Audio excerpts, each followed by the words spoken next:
Quel mazzolin di fiori che vien dalla montagna, quel mazzolin di fiori che vien dalla montagna, quel mazzolin di fiori che vien dalla montagna e bada ben che non si bagna, che la voglio regalare, regalà, regalà, regalà, regalà, regalà, boom! Lo voglio regalare perché l'è un bel mazzetto, lo voglio regalare perché l'è un bel mazzetto, lo voglio regalare perché l'è un bel mazzetto e lo regala il mio amoretto questa sera quando vien, quando vien, quando vien, quando vien, quando vien, quando vien, boom! Ma perché mi batte il cuore e mi fa piangere servirà. Buonasera!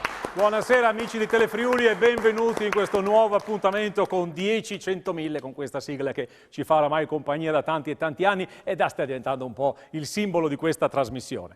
Nuova puntata con tanti ospiti, tanti amici, tanta musica, si vedrà ballo, insomma le caratteristiche di quella che è la nostra trasmissione che già conoscete. Io vi ringrazio per come ci avete accolti, insomma, per la simpatia che ci avete dimostrato, perché una volta magari ci fermavano al bar o per la strada, vedete, avevo visto, adesso ci sono i social, c'è tante possibilità di dimostrare l'affetto che avete nei confronti di questa trasmissione e ovviamente della televisione di Telefriuli che la ospita. E ringraziamo anche coloro che magari ci seguono attraverso il sito telefriuli.it, seguitissime tutte le trasmissioni, magari danno la possibilità ai tanti amici della nostra regione che non abitano in zona ma attraverso il sito possono vedere i bei programmi della emittente. Bene, io inizio subito a presentarvi il primo ospite che è uno dei volti di questa trasmissione, visto che l'abbiamo già visto in altre occasioni. Partiamo con la musica perché ci piace partire con il ritmo. Io mi faccio da questa parte perché ovviamente rispettiamo sempre quelle che sono le distanze e le normative. Va fatto con noi Gianni Sax. Io lo chiamo sempre con il nome d'arte, anche se in realtà è il maestro Gianni Favro in arte, Gianni Sax live. Grazie mille, ben trovati anche da parte mia. Cosa ci presenti questa sera? Una musica ritmata, un funky, quindi City Earth di Eddie Firth.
Grazie.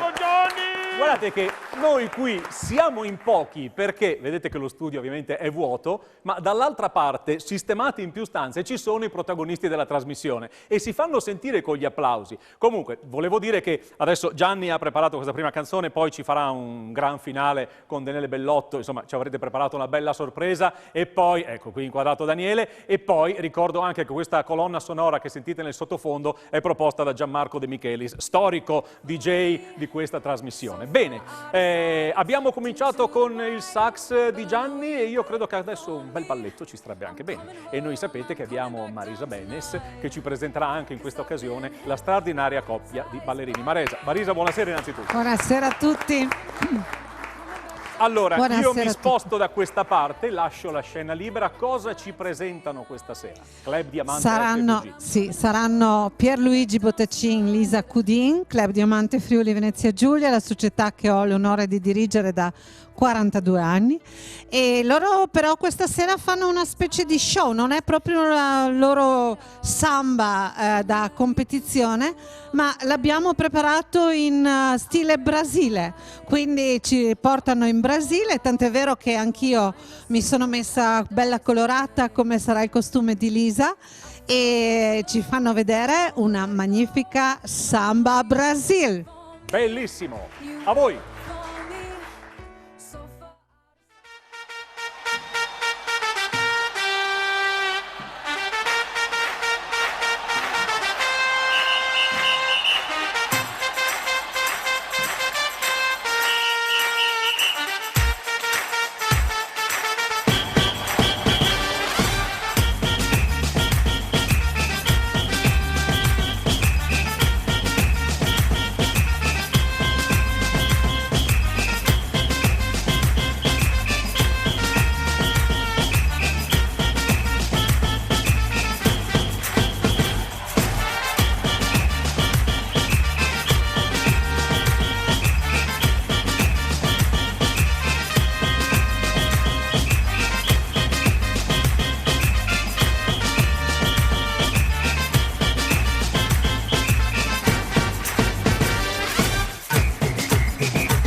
Ma che bravi, ma che bravi, ma che bravi!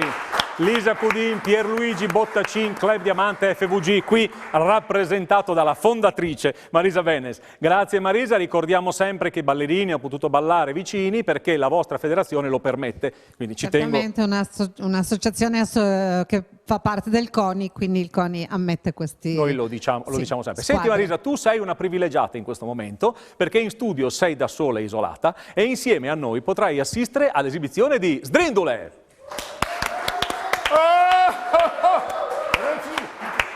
Gente, buonasera bella gente, come siamo? Un minuto di raccoglimento per i mariti che sono con le mogli in isolamento.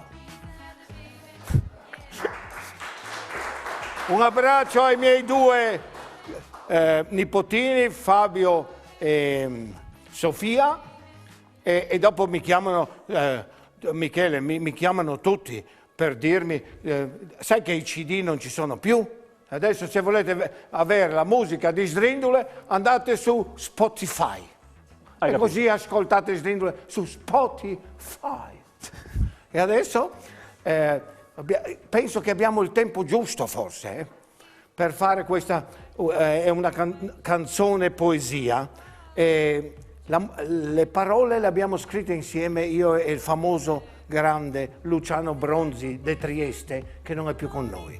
La musica mi ha collaborato il tastierista degli Excess, che una volta Molto sarebbe bravo. bello averli qua anche, eh? Ecco, vai maestro!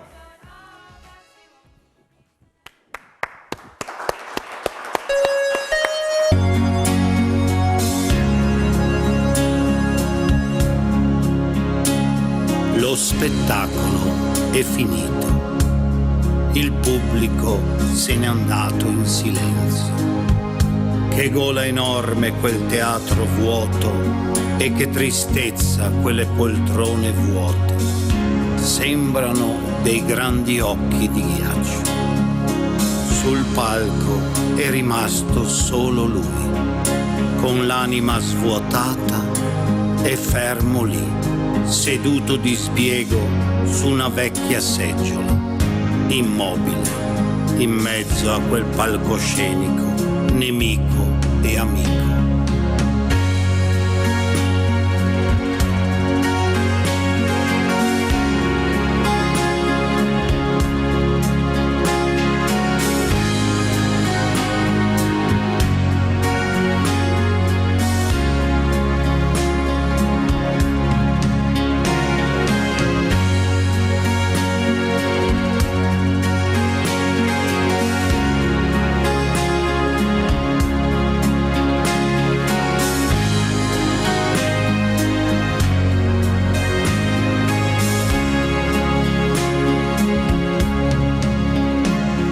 I fischi di un'ora fa sono lontani 100 anni, ma presenti sotto la sua pelle. E neanche la notte ormai si ricorda di lui, sembra nato adesso. La folla lo ha offeso urlando: "Hai finito, vecchio!"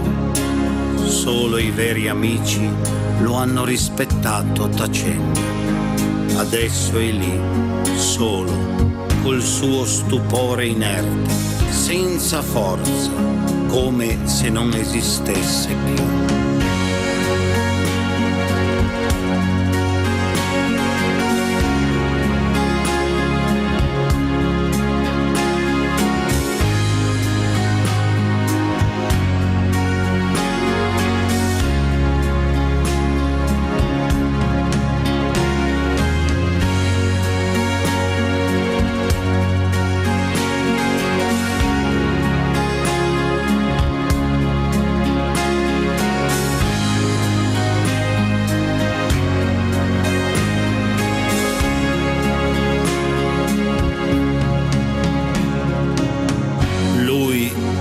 Pensa più a nulla, non sa proprio più pensare, non vuole più pensare. È come un vestito vuoto afflosciato su una seggiola. Gli hanno gridato: "Basta, ormai sei vecchio", e lo hanno ucciso, anche se il suo cuore batte ancora. Ora, in quel teatro vuoto e buio, ci sono soltanto due cose che brillano ancora. Una luce tenue con la scritta "uscita" ed una lacrima.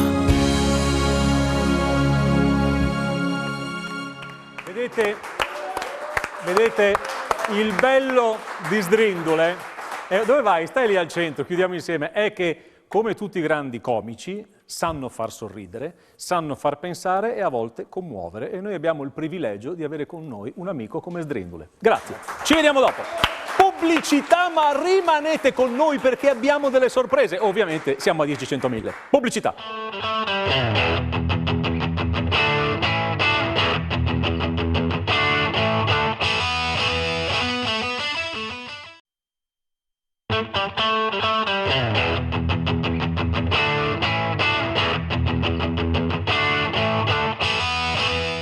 E c'è questo disco, questo vecchio disco che ci ricorda i 33 giri che ruota, perché questo è il simbolo di 10-100.000, tra l'altro creato da Livio Commisso dello studio Mediacom, che poi avremo proprio ospite in questa trasmissione, ma è già inquadrato. Bene, a questo punto c'è un numero particolare che ce lo presenta un amico, tra l'altro è stato ospite della puntata speciale che abbiamo fatto la sera di Capodanno. Ovviamente non è che l'abbiamo tenuto chiuso negli studi da quella sera, l'abbiamo lasciato libero ed è tornato questa sera a trovarci. Andiamo con René Magic Illusionist.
Io ho capito il trucco.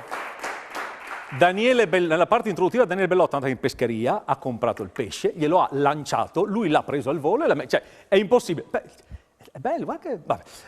René Magic Illusionist, vedi Bellotto poi ovviamente che non manca l'occasione. Bene, e adesso andiamo a due ospiti, l'abbiamo già introdotto prima, Livio Commisso, Studio Mediacom, grazie a Livio per aver creato questo bellissimo logo e per essere un amico di questa trasmissione già dal 1999, dalla prima edizione. La scorsa puntata ci ha portato Andrea Mascarin, che ha presentato un libro molto molto bello, e per Marco non si beve, però volevo dirti che non si può bere. Glielo dà a Ettore? No, non darglielo a Ettore. Ragazzi, qui io non la gestisco più la cosa, io devo presentare un ospite serio, però questo è 10-100.000. Allora, dicevo, Livio la scorsa settimana ho portato un ospite che è Andrea Mascarin, che ci ha presentato un libro straordinario con delle immagini bellissime. Siccome molti ci hanno fatto notare la bellezza delle foto e soprattutto la scoperta del nostro territorio, perché a volte siamo un po' distratti e queste cose non le notiamo, grazie a quell'immagine abbiamo riscoperto tante cose e quindi con Livio giustamente si è pensato di ritornare a portare in trasmissione. Gioco di parole, Andrea Mascarin. Livio, grazie innanzitutto. Io lascio a te la parola, quindi intervista il tuo ospite. Grazie, ma è un ospite molto importante, forse in una puntata non si riusciva a percepire un po' tutta la sua attività, ma la cosa più importante che sta facendo adesso è essere un editore molto quotato, diciamo, con delle opere pregevoli. E siccome l'altra volta abbiamo iniziato un percorso naturalistico regionale molto interessante, anche oggi volevo continuare a intervistarlo e a dargli la parola su una pubblicazione molto importante, molto bella, che sono I Giganti della Memoria e poi I Boschi. Sono due libri che parlano di alberi della nostra regione. Voi mi direte cosa c'entra col tuo lavoro? Beh, siamo colleghi, cioè, abbiamo lavorato insieme una vita e adesso volevo che lui ci introducesse in questa nuova... Beh, guarda, assolutamente. La fotografia pubblicata è comunque una delle forme d'arte. Stiamo parlando di opere d'arte, queste sono opere d'arte, poi faremo anche una piccola parentesi, ma queste sono assolutamente opere d'arte. Ma non vorrei dilungarmi molto, vorrei lasciare la parola ad Andrea che ci parli un po' di queste sue Sì, grazie Livio. Io vedo che tu hai preso il libro dei giganti della memoria, sono alberi secolari che noi abbiamo nella nostra bella regione. Proprio la regione, con l'ausilio dei forestali, aveva stabilito che questi alberi così monumentali diventassero proprio dei monumenti naturali, aveva classificato un certo numero di piante. Qui vediamo una bellissima livrea autunnale dell'acero di Fusine, che si trova qui è in livrea invernale, un albero straordinario. Guardate la baita quanto è piccola rispetto a questo gigante, che ci offre ogni stagione un vestito nuovo, autunno, primavera, e poi possiamo andare avanti. Vediamo anche altri alberi che sono, ecco, questa è la quercia più antica, più vecchia che abbiamo in regione. Si è calcolato che abbia circa 560 anni, si trova nella nostra pianura, sulle rive dello Stella, a Sterpo di Bertiolo, ha una circonferenza del tronco di 9 metri e 20 centimetri. Ed è una cosa bellissima, proprio magica quasi, no? Andiamo avanti pure con le immagini. Troviamo tanti altri alberi che fotografati. Questa bellissima quercia si trova nel parco della Villa Otelio ad Aris, dove era nata o aveva vissuto Lucilla Savorgnan, la famosa Romeo e Giulietta, la famosa Giulietta della commedia shakespeariana. Questo è un bellissimo larice, vedete la persona come sotto al tronco, quanto è piccolina. Queste foto sono fatte dai forestali Dario Di Gallo, Stefano Zanini, e raccontate nel libro con dei testi bellissimi di Mario Di Gallo, ed è una poesia. Questa è una sequoia che abbiamo a Udine, alla città fiera, è diventata poi la sequoia più antica della nostra regione, perché purtroppo la più antica in quel di Gorizia era stata tagliata perché è ammalata. E via dicendo, quindi sono dei tesori veri e propri questi. No, sono dei tesori assolutamente da mantenere, da rispettare. La loro casa a volte è in pianura, ma ovviamente la casa degli alberi è proprio il bosco, la foresta. E per quello che dopo questo libro abbiamo realizzato il libro Boschi, dove raccontiamo 8 boschi. Questo è il più antico tiglio, che si trova a Malborghetto. Vedete il palazzo veneziano dietro, ha qualcosa come 450 anni, ed è, guarda, questa è la livrea invernale, guardate che razza di potenza naturale che ha questa pianta. E quindi raccontiamo 8 boschi partendo proprio dalla montagna, andando giù verso la pianura. Questo devo dire una parola su questo albero qui. Tiglio di Napoleone, esatto. Tiglio di Napoleone lo chiamano così proprio perché si dice che durante la battaglia all'inizio dell'Ottocento, durante la battaglia con gli austriaci, lui abbia piantato la tenda sotto questa cattedrale. Dico cattedrale perché se voi andate lì sotto, in primavera-estate, filtra la luce come in una cattedrale gotica, è una cosa meravigliosa, una cosa che dovete stendervi sotto e stare lì a contemplare i raggi che entrano attraverso le foglie e vi bagnano con i loro punti luce. Ha un tronco incredibile, dei polloni incredibili, insomma, ecco, questo è il libro dei boschi. Volevi dirmi qualcosa? Sì, hai parlato di cattedrale, hai parlato di atmosfere incredibili. Volevo introdurre una cosa a proposito dei boschi, tu l'hai già citato qui, se volevi introdurlo tu, Franco Dugo, perché... Sì, Franco Dugo, nell'elenco dei boschi dove abbiamo raccontato la foresta di Tarvisio, il bosco del Cansiglio, la foresta di Tarnova, il Carso, la foresta carnica, la foresta dei famosi Kramars, e in fondo abbiamo messo il bosco dell'anima. Il Bosco dell'Anima l'abbiamo affidato a Franco Dugo, questo straordinario artista che dipinge i boschi e gli alberi con una maestria incredibile, e l'abbiamo chiamato così proprio perché la sua poesia, trasformata in disegno, ci aveva emozionati e gli abbiamo dedicato un intero capitolo alla fine di questi nostri boschi. Ecco, vedi Michele, come si intersecano le cose, come si...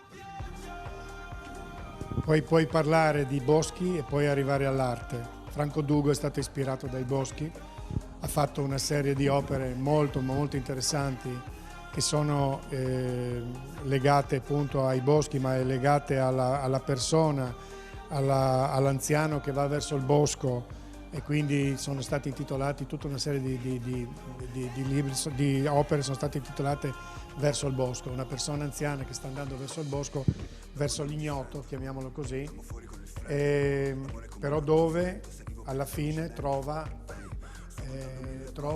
una luce, quindi il bosco dà la luce, come diceva lui prima, come diceva Andrea prima, sotto un albero puoi trovare una cattedrale di luce. È vero, io vi ringrazio, non so se avete esaurito. No, ancora un momento, questo è il tuo regalo, caro Michele, volevo farti vedere questa. Aspetta che metto gli era occhiali, la famosa, da distante ho bisogno anche di questo, è passato il questa 99, era la famosa di Latisana. Beh, ecco, che purtroppo non c'è più, simbolo. ma questa era la più bella livrea che aveva avuto la Zelkova Crenata di Latisana e che purtroppo in una fredda notte d'inverno, un gennaio, è precipitata a terra, e naturalmente non sto a discutere sulla causa di chi, però è sempre la causa dell'uomo, ovviamente. Vabbè, insomma, purtroppo questo è quello che purtroppo può accadere, e ce ne dispiace, però io mi auguro, dimmi. In questi ultimi secondi volevo parlare anche non solo dell'autore delle foto che è Lucio Tolar, ma l'autore dei testi che è Umberto Sarcinelli, e volevo lanciare un messaggio che lui ha scritto alla fine dell'introduzione. Quello che sappiamo è che il bosco è una parte di noi stessi, una presenza fisica e spirituale. Come diceva il mago Merlino, un sogno per alcuni, un incubo per altri. Ci è servito per costruire le case, per aumentare le nostre disponibilità alimentari, per espandere il nostro spazio, per farci adattare ai vari ambienti, per trasmettere il nostro sapere. Tutto quello che costruiamo ne porta il segno, tutto quello che immaginiamo deriva dal bosco, ma ogni giorno noi lo distruggiamo. Vogliamo distruggerlo coscientemente o no per sostituirlo con la nostra potenza? Se ciò accadrà, la terra sarà meno ospitale per tutti e per questo libro diventerà un prezioso trucciolo della memoria. Questo è.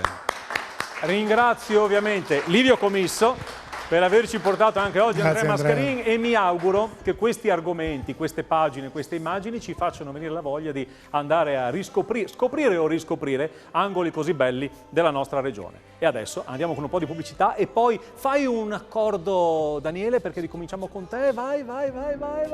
Pubblicità e poi con Daniele Bellotto. Pum.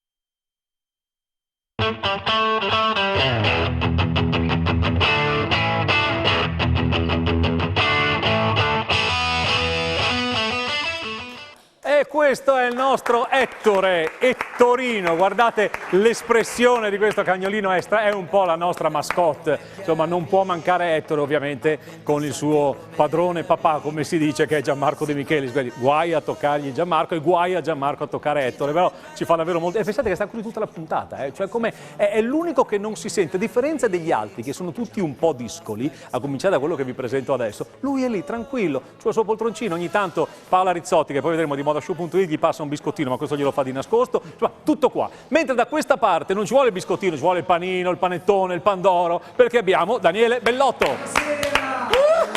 Buonasera, bentrovati a tutti, buonasera. Daniele carissimo, Ciao. senti, Ciao.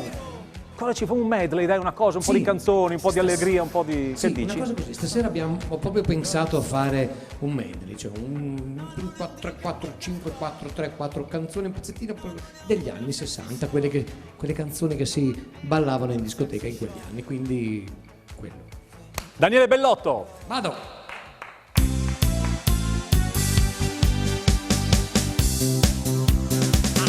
Mi divertirò un po' con te, con un bel gioco che ti piacerà. Simone dice che è molto semplice e lui queste cose le sa. Butta in aria le mani e poi falle vibrare. Se fai come Simone non puoi certo sbagliare. Questa sera è festa grande, noi scendiamo in pista subito e se vuoi divertirti vieni qua, ti terremo tra di noi e ballerai finché vedrai.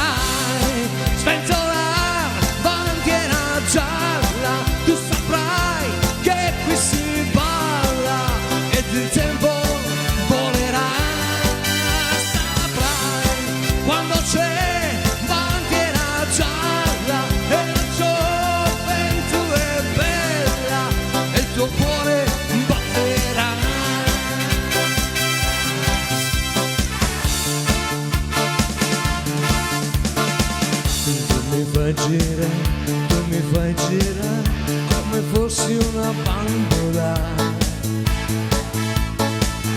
Poi mi butti giù come fossi una bambola. Non ti accorgi quanto piango, quanto sono triste e stanca. Tu pensi solo per te.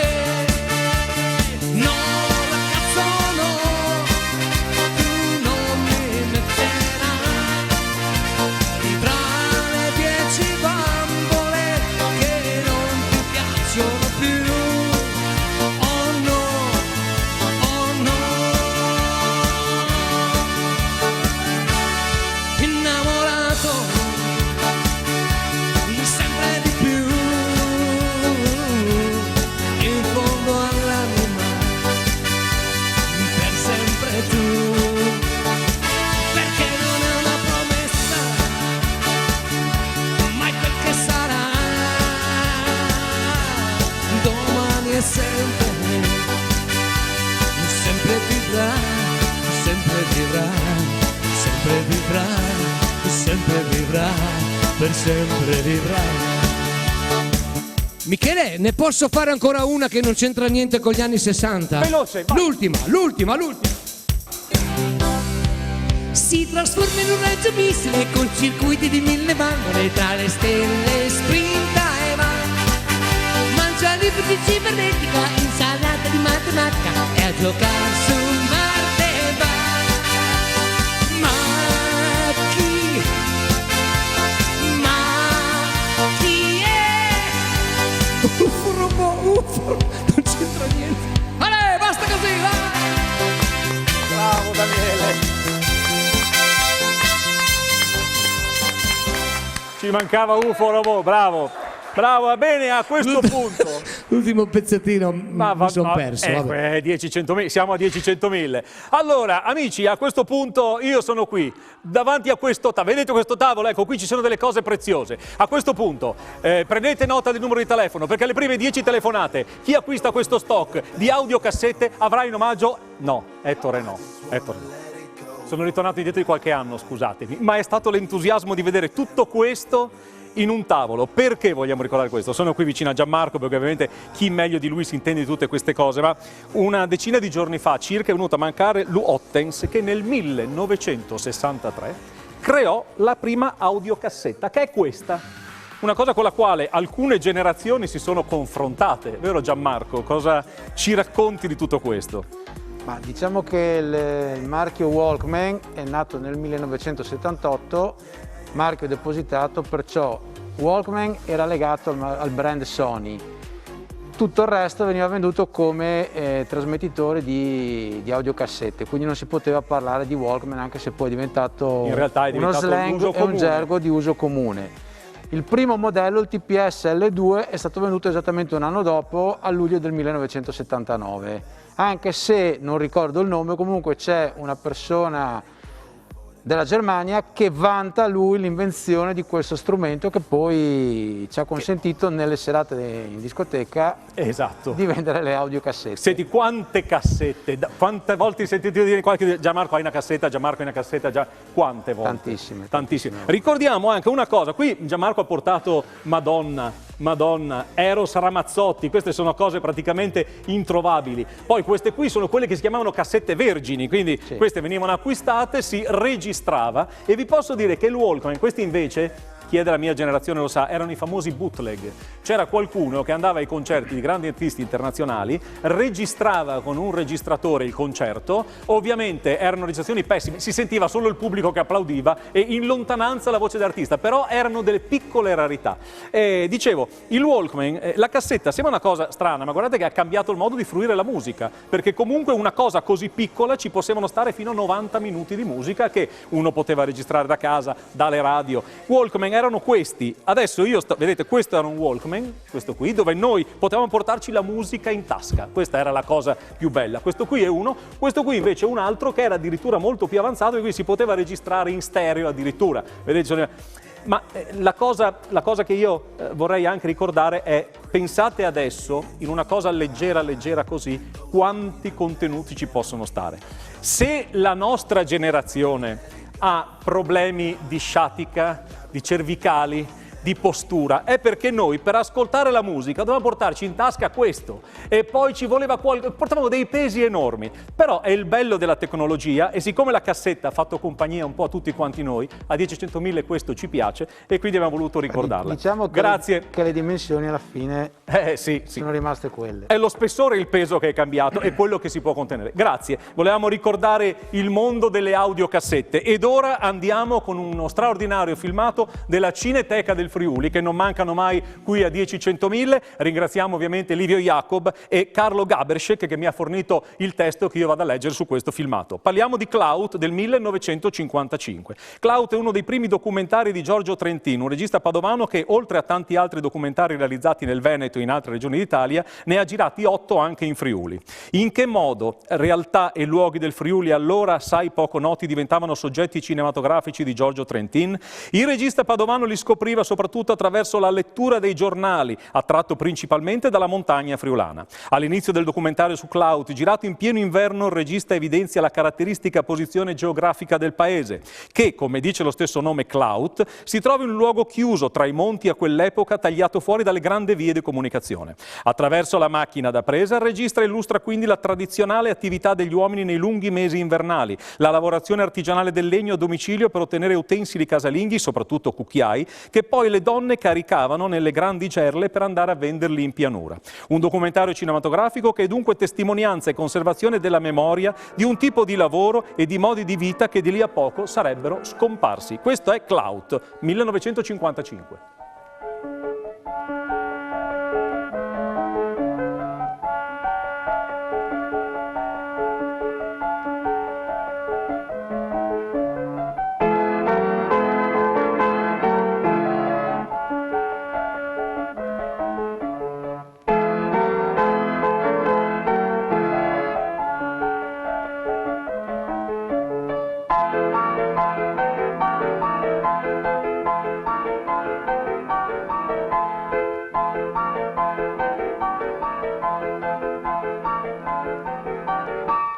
Scendono dai monti a valle verso le loro case. Sono i montanari della Valcellina. Sulle spalle portano la gerla per il trasporto del legno necessario alla preparazione dei manufatti che in ogni casolare, da Clout a Cimolais, da Pinedo a Barcis, Erto e Andreis, tiene occupate le famiglie nei lunghi mesi invernali.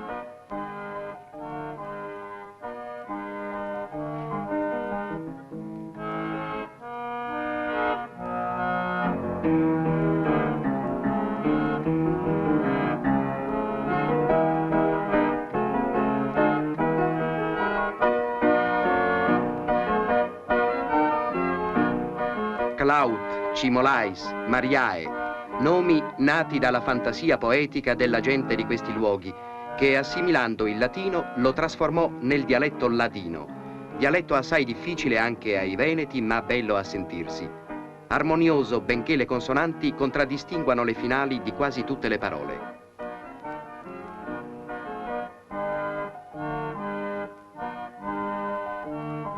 L'isolamento determinato dalla costituzione geologica della Valcellina ha reso sempre pacifici e sicuri questi luoghi.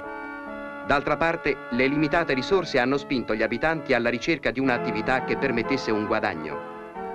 Sorse così, in tempi ormai remoti, uno specialissimo artigianato del legno.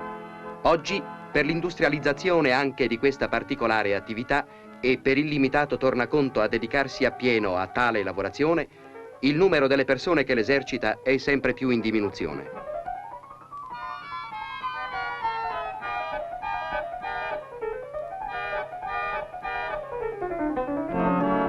Una delle cose più suggestive è la lavorazione al tornio.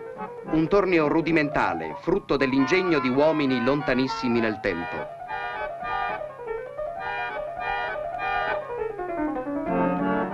Ad un palo flessibile è attaccata una corda o una cinghia ravvolte ad un asse rotante mediante l'impulso trasmesso da un pedale azionato dal tornitore.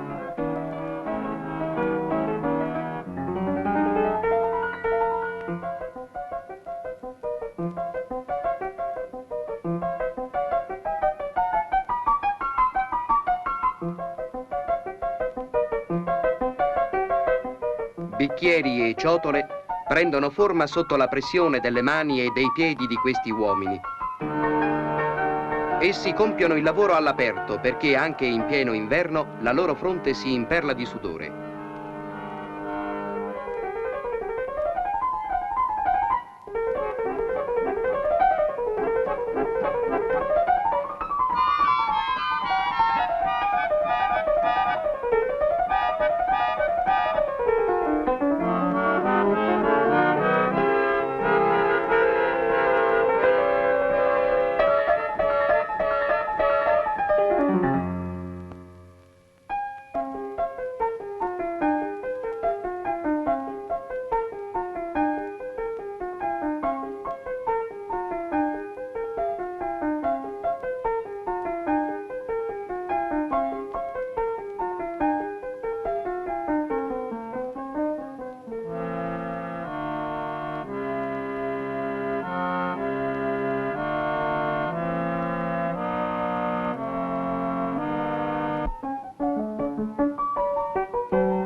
Dopo aver usato accetta, sgorbia e subbia, a colui che il tempo e il lavoro hanno reso stanco e lento, spetta la rifinitura dei cucchiai. Accanto al fuoco che dà calore e luce per le fredde giornate e le lunghe notti, gli uomini si attardano al lavoro.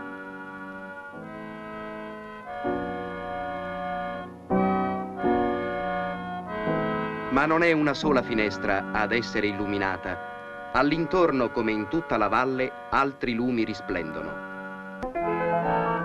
È giunto allora il tempo di collocare il lavoro prodotto e per una tradizionale distribuzione dei compiti, quest'ultima mansione spetta alle donne.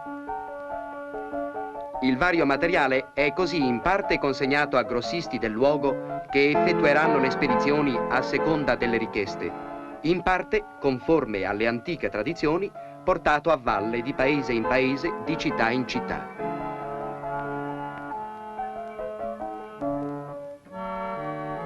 Due a due o singolarmente, le donne con i loro cesti ricolmi lasciano le loro famiglie, i loro villaggi. Vanno a raccogliere il frutto del lavoro dei loro uomini. Passano di mercato in mercato, di porta in porta. Grazie. Grazie davvero alla Cineteca del Friuli che ci offre queste perle straordinarie. Ringraziamo ovviamente Livio Jacob e Carlo Gaberschek per i testi che ci prepara in ogni puntata. Adesso andiamo con un po' di pubblicità e poi altre sorprese. Pubblicità.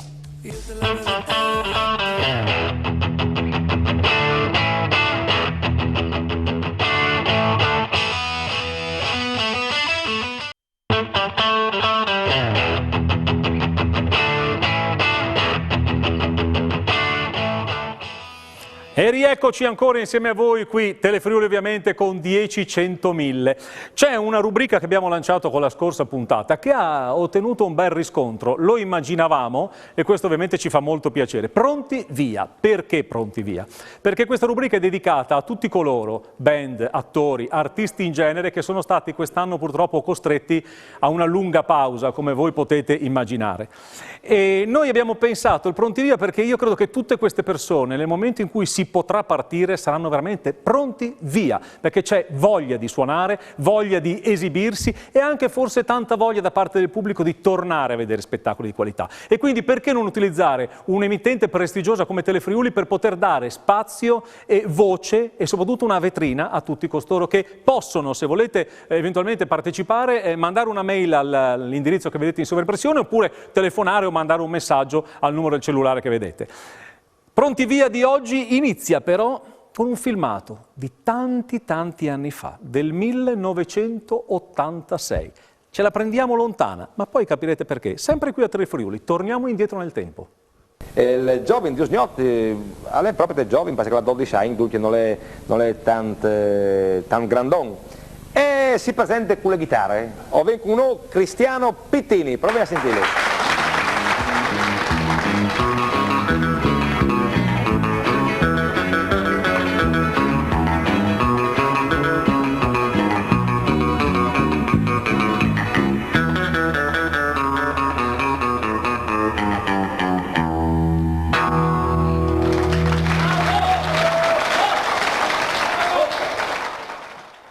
A parte i capelli, sei rimasto uguale. Cristiano Pittini con noi. È un'emozione.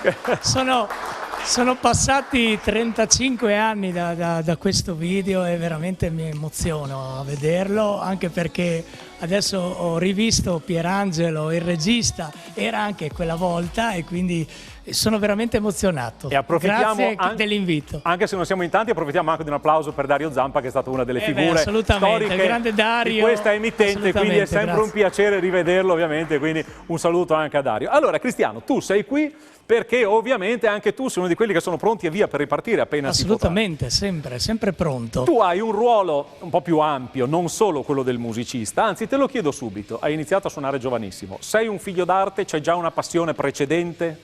Sì, assolutamente, ho iniziato a suonare all'età di 4-5 anni, mi ha insegnato insomma mio padre e poi con l'andare avanti insomma degli anni ho iniziato a suonare proprio con mio papà e mia madre che avevano un'orchestra che famiglia di musicisti. Sdrindule conosce molto bene, figli di musicisti, anche mia sorella che si è diplomata poi al Conservatorio di Trieste in pianoforte e quindi mancava una chitarra e io ho dovuto imparare la chitarra. Parleremo dopo perché ho detto che tu hai tanti ruoli ovviamente come personalità artistica, però vorrei andare a vedere intanto un filmato di una canzone che ha fatto un po' storia per quanto riguarda il tuo repertorio, perché lui è anche un cantautore e quindi andiamo a vedere l'inizio di questo filmato, poi continuiamo a parlare con Cristiano, abbiamo tante cose da raccontarci. Sentite...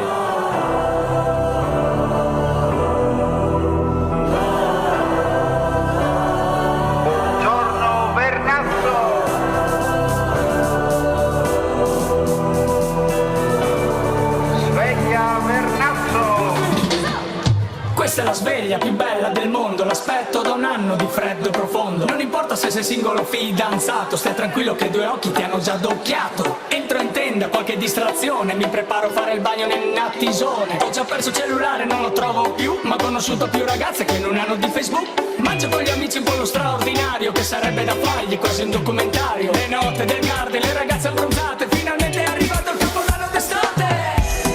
Sopra Vernasso. Questa si parla di Vernasso.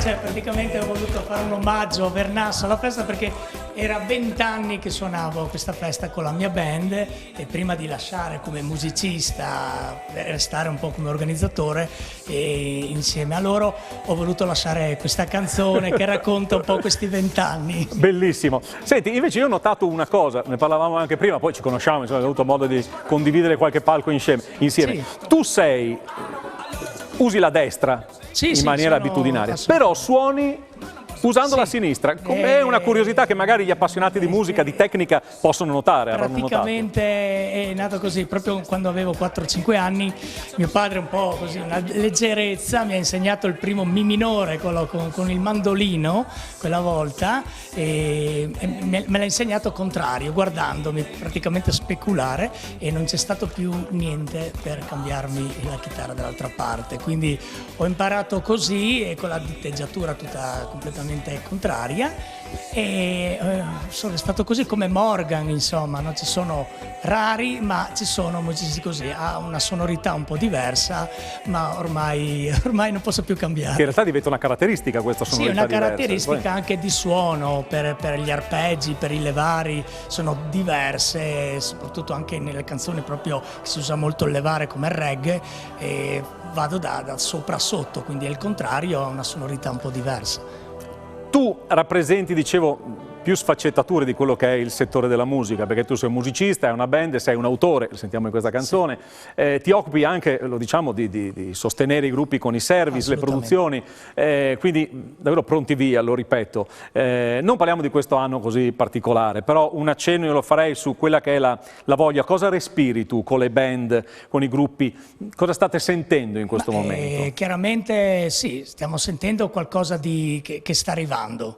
Assolutamente, noi siamo sempre pronti, ci svegliamo la mattina a pensare a quello che è da fare la sera, noi viviamo di musica e quindi per vivere di musica, oltre ovviamente a fare tante cose che adesso non è possibile, però sì, ti svegli con quella di pensare a cosa fare per andare avanti in questo momento. Io penso che quest'estate siamo contenti se la facciamo come lo scorso anno, ecco. Però vedo le cose in un senso molto positivo. Senti, io andrei adesso con un filmato di una canzone, una tua interpretazione. Abbiamo visto Vernasso, quindi una cosa assolutamente alternativa, e ora andiamo con questa. Sentiamola.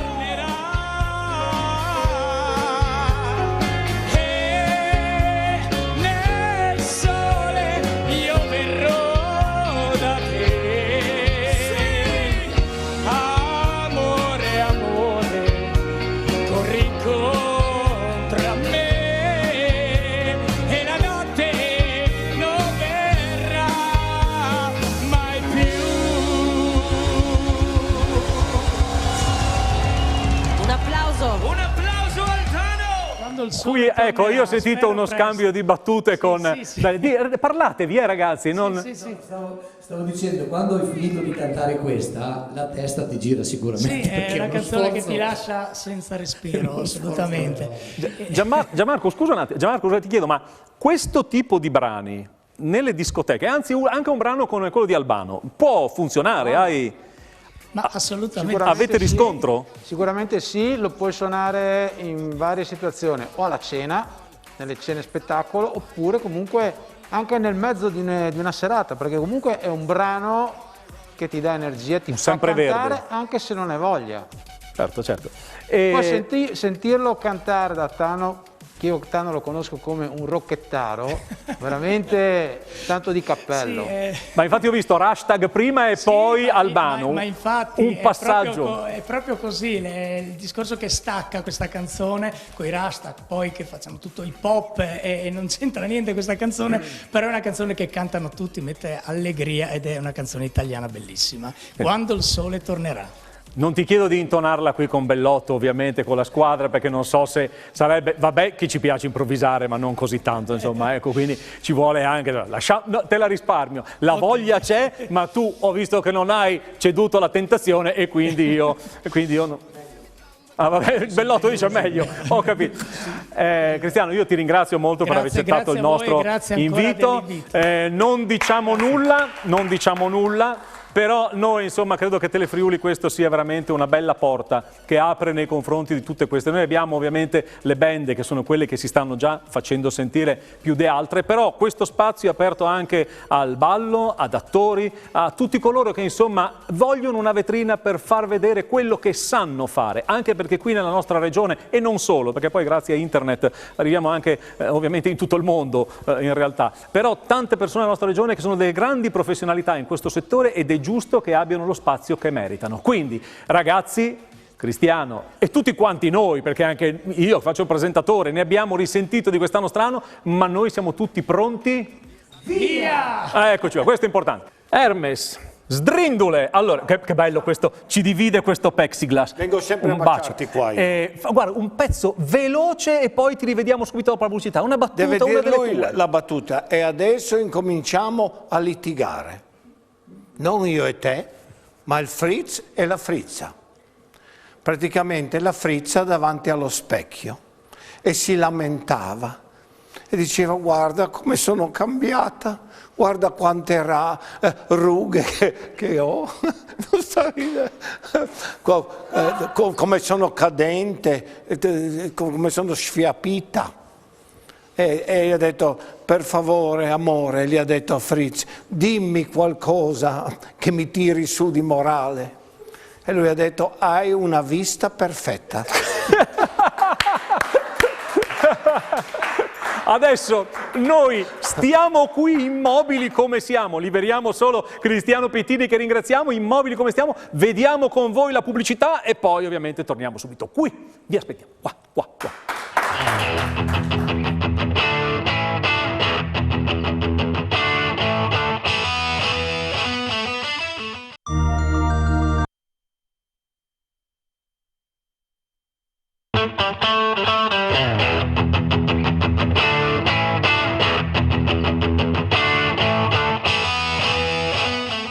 Io lo sto tenendo sotto controllo perché è vero che ho guardato la pubblicità con voi, però io lo tengo sotto controllo quest'uomo perché non si sa mai cosa stai preparando. No, niente, volevo fare un pezzettino di canzone, ma poco.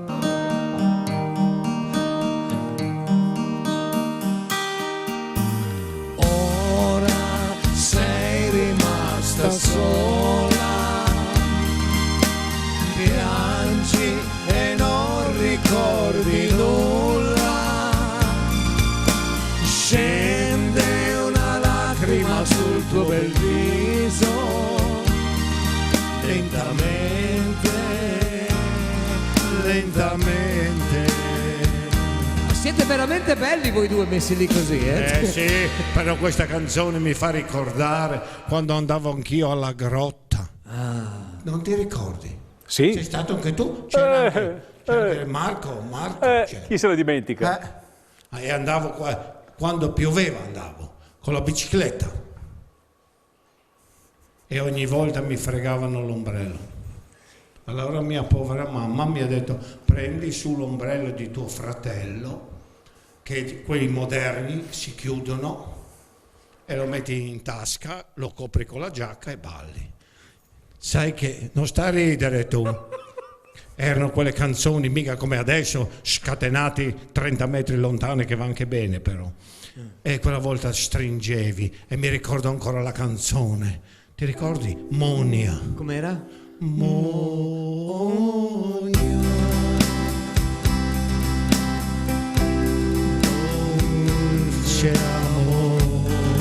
Questa era, e lì ogni passo stringevi, quelli erano tempi, stringevi, e si vede che questa signorina sentiva l'ombrello e a un certo punto mi ha detto: lei è sempre così agitato. E io ho detto: solo quando piove, signorina.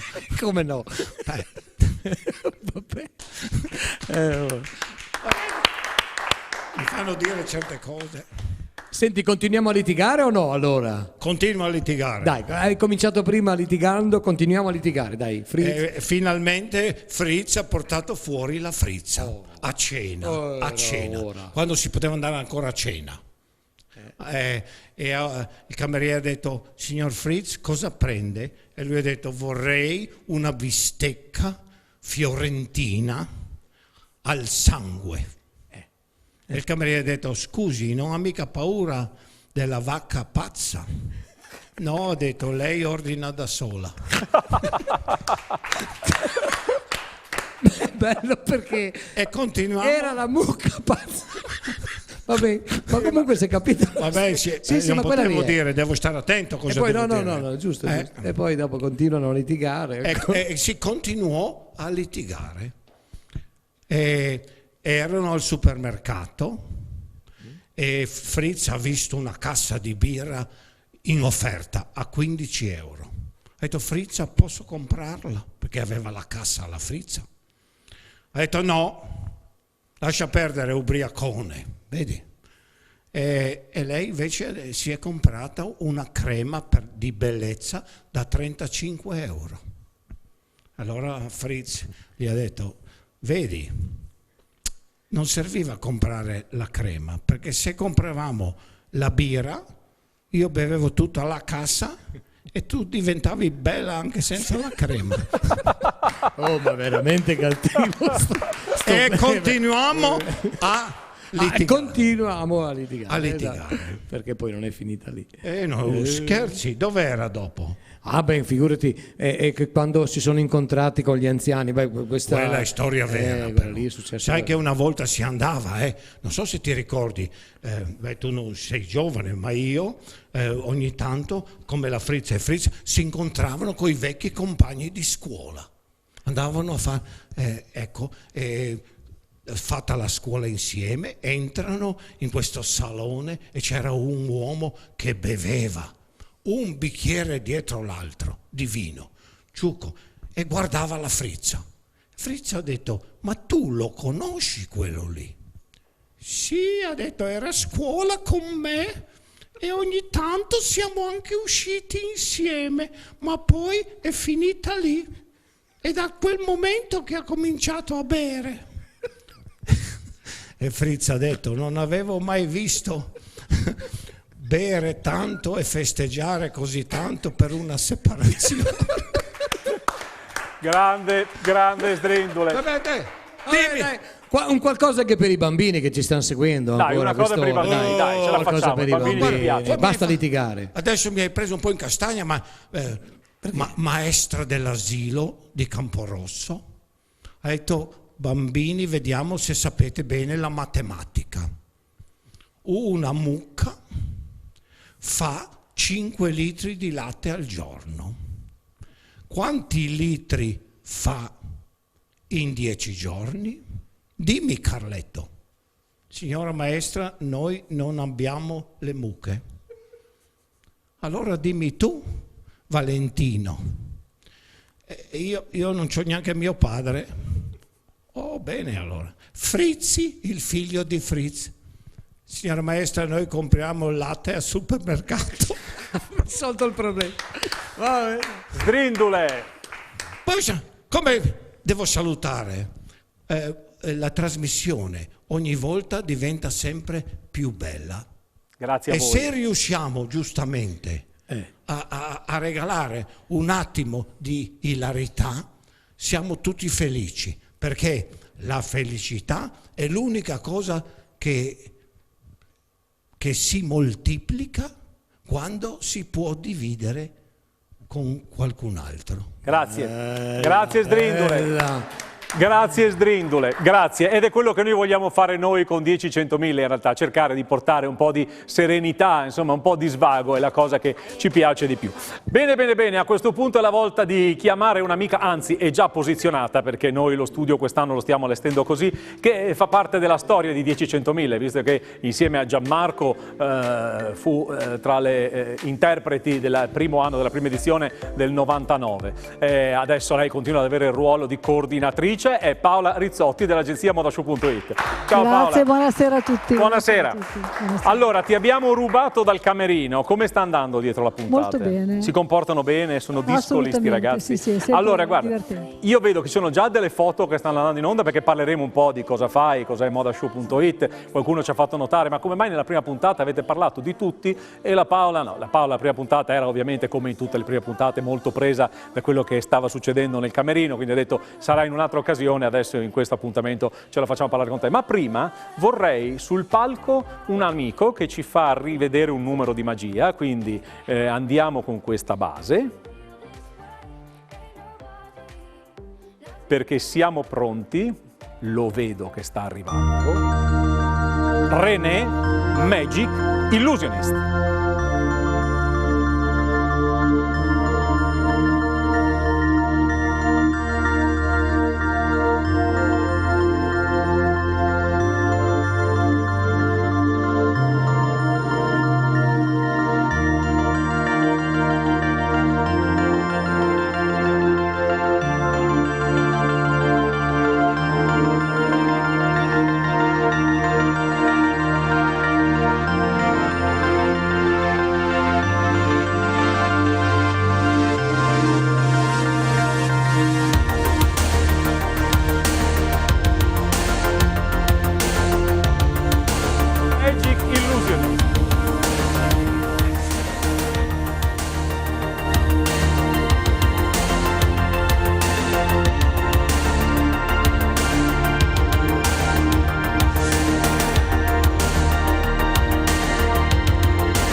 Grazie René, Magic Illusionist, grazie René.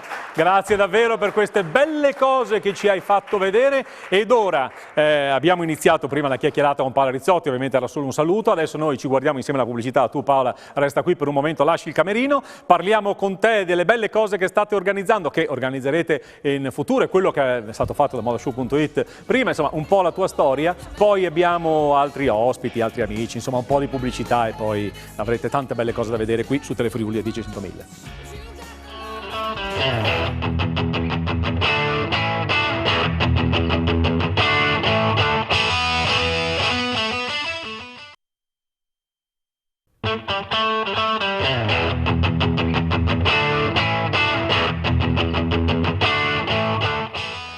E rieccoci pronti per questo. Sì, Gianmarco poi ovviamente lui dalla sua console regola i suoi suoni. Cosa stai ascoltando?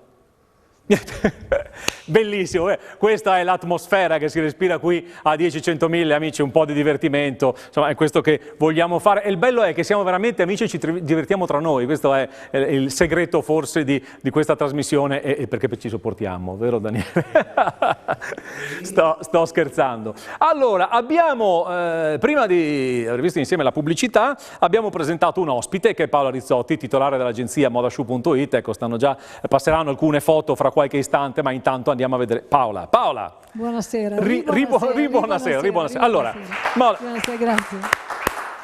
Modashow.it, agenzia che si occupa di che cosa? Cominciamo a parlare di te. Io quando ho iniziato, nel lontano 1985, prevalentemente di sfilate di moda. Poi come tutte le cose si è cambiato e evoluto, quindi è continuato sempre il settore moda, ma anche tanti eventi, quindi tante anche collaborazioni con varie enti pubblici, e quindi fare anche gli eventi proprio intesi come manifestazioni. Un'agenzia di servizi a tutto tondo, insomma, ecco, quindi non solo. Sei partito però con le sfilate, infatti io vedo che stanno passando delle foto di sfilate davvero straordinarie che tu hai organizzato, sarebbe impossibile, insomma, facciamo una piccola... sei con Patrizia Mirigliani, Mirigliani, e poi Miss Italia, esatto. Dal 2014 ci occupiamo delle selezioni di appunto Miss Italia in Veneto e Friuli, Venezia Giulia, quindi sì, qui sono delle immagini di finali regionali. Certo. Sì. Quest'anno invece purtroppo nel 2020 le selezioni di Miss Italia. Com'è stato quest'anno così strano per chi è abituato a stare su un palco, a lavorare dietro le quinte, con ritmi anche frenetici, perché insomma in una stagione mediamente si fanno davvero decine e decine di serate. Il 2020 com'è stato? Ma io lo definisco strano, anomalo, addirittura proprio io ho avuto delle difficoltà nella gestione quotidiana, perché quando si è abituati con dei ritmi... qui c'è Carolina Stramare con la nostra Miss Friuli in foto. Eravamo, Miss Italia. Alla Barcolana. Esatto. Con la nostra Carolina. E la nostra appunto Miss Friuli Pavesi, del 2019. Strano, completamente, sai, chi è abituato a fare tantissimi chilometri, essere sempre in giro, arrivare nelle piazze o nei teatri, organizzare le serate, e ritrovarsi che tutto questo non c'è più è molto strano. Hai fatto tante cose ovviamente, io guardo le foto e ce n'è una che mi ha colpito qualche istante fa. Noi non commentiamo le foto se ci capita di vedere, ma c'è un evento che a te ha colpito in maniera particolare, cioè in tutta questa tua carriera veramente molto molto importante, hai avuto modo di seguire anche delle produzioni anche a livello nazionale, un evento, un qualcosa che tu ricordi in maniera particolare? Allora, diciamo che ogni evento ti lascia qualcosa e comunque ti fa pensare, perché comunque tutto viene così vissuto in maniera anche molto profonda, ecco. Ma la cosa che a me proprio ha più colpito, la cosa che a me ha dato tantissimo è stato, che penso un'esperienza unica, aver organizzato una sfilata di moda all'interno del carcere di Rebibbia a Roma, dove dovevo coordinare le modelle che erano delle detenute, e i capi che sfilavano erano di detenute che lavoravano all'interno della sartoria del carcere. Posso garantirti che è stata una cosa veramente emozionante dir poco. È stata una grande cosa, io lo dico perché questa opportunità è nata grazie al concorso per stilisti Moda d'autore che tu organizzi a Lignano Sabbiadoro, e lì c'era un gruppo che segue proprio le detenute nel carcere di Rebibbia, e io ho avuto qui un centro commerciale dove si è inventata la scala mobile che è diventata una passerella, ci vuole anche un po' di creatività. Io sono stato chiamato a presentare ed è stata veramente un'emozione straordinaria. Invece qualcuno ci ha fatto notare, sai che sui social la gente non perdona, ma nel 99, nelle edizioni precedenti, modashow.it ci portava delle bellissime modelle che sfilavano abiti d'epoca, insomma, ci portavi insomma, non c'era il Covid. Tra l'altro nel 99 tu partivi da Mantova per arrivare a Telefriuli. Quindi... Io partivo alle ore 15, casello di Mantova Nord. Si partiva con il collezionista di abiti d'epoca, poi la seconda tappa era Verona Sud con il gruppo di modelle di Verona, si arrivava a Udine, a Telefriuli e poi... E la notte si ripartiva. Esatto, così per 10 settimane. C'è il Covid, ovviamente dobbiamo modificare un po' quella che è la nostra struttura anche dello studio, ma magari chissà se riusciamo prima del termine a... Io vorrei tanto, vediamo se quindi riusciamo. Prima di finire questo ciclo assolutamente, insomma. Ecco, una bella parentesi con le tue modelle, magari con le Miss, sai, portiamo perché le no? Miss.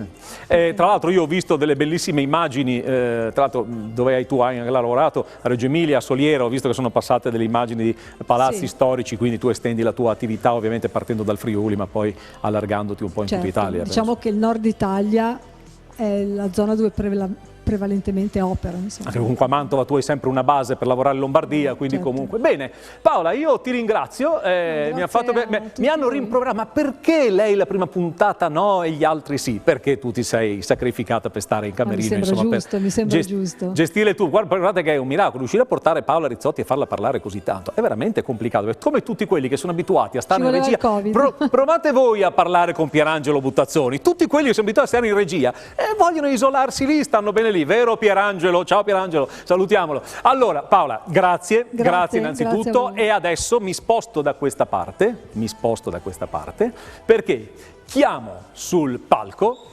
Gianni Sachs, che insieme a Daniele Bellotto ci regaleranno un momento straordinario. Gianni, allora, cosa ci presentate, cosa avete deciso? È nata così, tu stai zitto che parlo io. Allora, ho sentito in uno spettacolo che lui cantava Vasco Rossi, e così, tanto bene, e ho detto ma se lui è così originale, poi c'è anche il sax in originale, perché non faccio io la trascrizione del sax e la proponiamo così uguale, e la proporremo esattamente così, come il più uguale possibile. Ecco, grazie. Il grande Vasco Toffi, interpretata da Daniele Bellotto e il maestro Gianni Favro, in arte Gianni Sax Live. Eccoli.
Hai già preparato il caffè?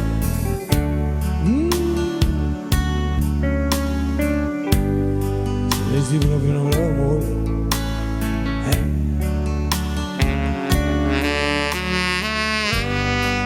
Oh, Tofì, Tofì, Tofì.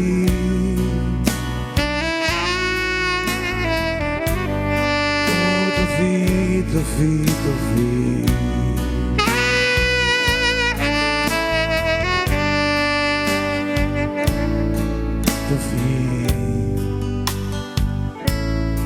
passami l'asciugamano.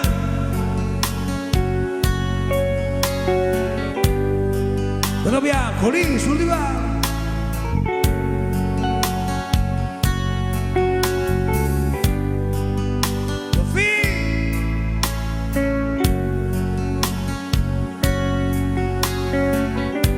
Dai che c'ho freddo, Tofì.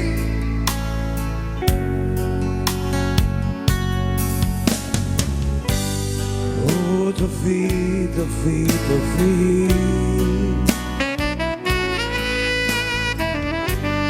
Oh Tofì, Tofì, Tofì.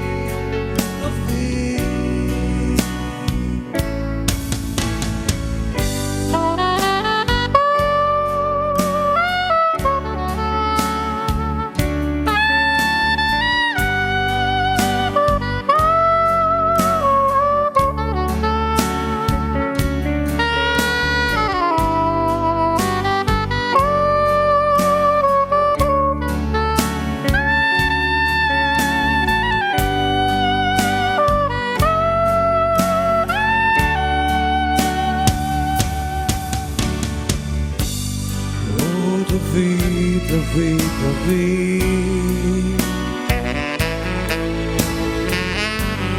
Oh Tofì, Tofì, Tofì.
Ragazzi grandi, mi permetti di dire ragazzi, grandi, non ci poteva essere conclusione migliore di puntata di questa.